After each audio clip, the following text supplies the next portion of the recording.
कथा आणि कीर्तनाद्वारेही लोकांच्या अपेक्षा बदलल्यात. कथा आणि कीर्तन श्रवण करण्याकरता लोक तेव्हाच येतात ज्यावेळेस बुवा हसवणारा असतो, मनोरंजन करणारा असतो, बुवा हाजीन गोष्टी करणारा असतो, बुवा भक्त यांना आवडते तेच सांगणारा असतो. त्याच बुवाच्या कीर्तनाला आणि त्याच बुवाच्या कथेला फार गर्दी असते.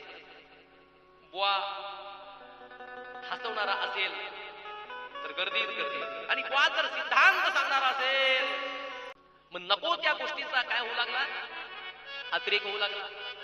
आमच्या व्यासपीठाहून लोकांची अपेक्षा बदलली.